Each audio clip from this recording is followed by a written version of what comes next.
Hi and welcome to our latest tutorial video. I thought it'd be a nice idea with the recent patch a couple of weeks ago that gave us the new bosses to put a video together to show you how you can make your own boss versus boss battle. Now it's all pretty basic, there's not too much to it, and if you've seen some of my videos, my recent videos, then you've probably worked out how to do it yourself already. But for those of you that have not, I'm going to start with an action button. And obviously the second thing we're going to use is the boss generator. I'm going to use two of these, obviously. And we're going to put the first one just a little bit, like one block above the ground. Don't spin it around or anything, leave it in its default position. And the second one, we're not going to put it too far away, but we're going to put it again with a one block gap between the other one. All will be revealed why in a second. Now, if Disney Infinity had programmed these things properly like they did with the enemy generators, we wouldn't have this problem because you'd be able to assign the boss to a team just by setting the properties. Unfortunately, they didn't, so the way to get around it is to use one of these team activators. Now, this is where it gets a bit tweaky because it's all about positioning. And as I was saying, don't spin the things around because you want to be able to work out where the bosses are going to spawn. If you can see, there's a little light, red light flashing at the back side of this generator.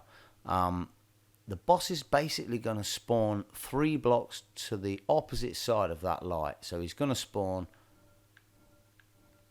there. Now, obviously, I can't put the team activator there because I'm in the enemy generator. So I'm just going to put it one block down.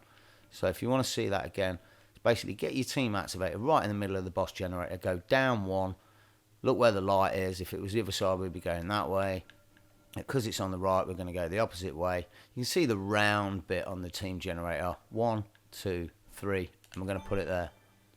Now, hopefully, if it don't look like a fool in a minute, the boss should fall on that. Then we're going to take a different colour for the other boss. And again, you can see that the boss is going to spawn to the opposite side of that. Now for this, I'm going to mix it up. I know this is a bit odd, but I want to spin that around because I want this boss to spawn to the right hand side instead of the left. So I'm going to select it and I'm going to spin it round twice, just 2 movements of the stick. 1, 2. Put it back in place. Go back to spark mode. Sorry. I'm going to go back to the toy box even. I'm going to go back to the team activators. Now, as you can see, I've spun it around. You can see the light is in a different position now. It's on the left, as opposed to the other boss generator where it's on the right. The round bit on the boss generator is to the right-hand side. So this guy should, if we count it out, down 1, 1, 2, 3. The boss should spawn there. So we're going to get him to land on the boss generator there. Or the team activator, sorry, there. Now that's it for positioning. For the basic positioning. Now we want to put them actually into place. I don't like these team activators being on the ground. Simply because it happens a lot. The bosses will be fighting each other and then one of them will walk over a team activator and all of a sudden they're both on the same team. They stop fighting and that's it. It's a waste. It didn't work properly. End off. So I'll put these things in the air. So I'll go into spark mode. It doesn't matter how high, but you don't want them too high because you've still got to link them up with connections and so forth. So as you can see, I put the second one already in a nice position, high enough with the team activator in a good position. So we'll select this one and we'll move it above the other one. 1 block above. But actually this shouldn't matter. Just put that into place. We go into spark mode. I'm not moving anything. I'm being really careful not to move anything out of position. And I'm going to select the blue team activator and just move it up.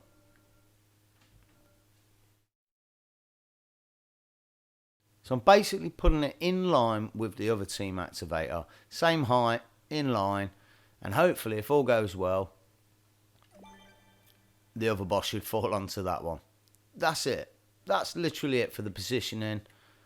Now is all we've got to do is set the connections and decide what bosses we're going to use. So, up to the button, get your wand out, select the button. Sorry, didn't want to move it. I actually want to set properties on it. So let's set the settings on it even. We're going to have a new logic connection. When it's pressed, we want it to spawn a baddie. So we'll link it up to that connect. And we'll tell it to, when message received, turn on. That's that one done. We'll do the second one. So we'll select the button again. New logic connection. When it's pressed, spawn another boss over here. Turn it on. That's it. Last thing to do, select the bosses you want. Dead simple. So we're going to select settings and we're going to go to properties on the boss fight spawner. Now this is where it gets a bit tweaky again. Disney Infinity have not done their job right, and the programming on the new bosses is very glitchy. If you want to get the Hulk, let's go in and show you all the bosses. For example, if you want to get the Hulk to fight Venom, chances are it's not going to work. Chances are they're both going to freeze on the spot, run on the spot, or run into walls. It's just not going to work. The way you can get it to work is if you use one of the first three bosses, the original bosses, Darth Vader, Darth Maul, and General Grievous. If you put one of those three in, with, for example, Boba Fett, you'll get a good fight and it'll work properly. Or Syndrome, or Davy Jones, or any of the new ones. Basically what I'm saying is, if you want one of the new ones to fight, unfortunately, until they bring out another patch update, you're going to have to put them fighting up against Vader, Maul, or Grievous. So for the purpose of this, just so we can see if it works properly, I'm going to eat my words in a minute because it won't work, but let's see. I'm going to take the Hulk.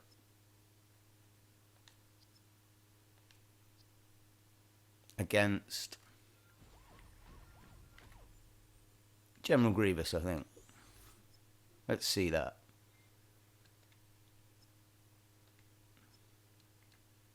We just go into the boss fight spawner, go to properties and select the boss you want. That's it. And that's it. That's everything set up, everything's in place. It all should work. The last thing you're going to want to do is make yourself invisible. Now for this I use one of the packs or one of the tools. I use the invisibility device. Pretty simple. I'm gone. That basically means that, like, when these bosses spawn to a team, they're not going to attack you and they'll fight each other. So fingers crossed, it's all in place. Let's see if it works. 3, 2, 1. So in comes Grievous, in comes the Hulk. The Hulk's down and he's purple. Grievous is down and he's blue. Boom. I'm not being funny, but I think I know what the outcome of this fight's going to be. It's going to be the Hulk smashing Grievous to pieces. And that's it. It's working perfectly. We can sit there and watch these battles to our heart's content. So if you like what you saw and it was helpful, please give us a thumbs up. It helps out loads. If you want to see more tutorials and battle videos and so forth, please subscribe. Put up regular videos on my channel. And either way, thanks for watching, and we hope to see you in the next. Come on, Grievous, you can do him. Maybe not.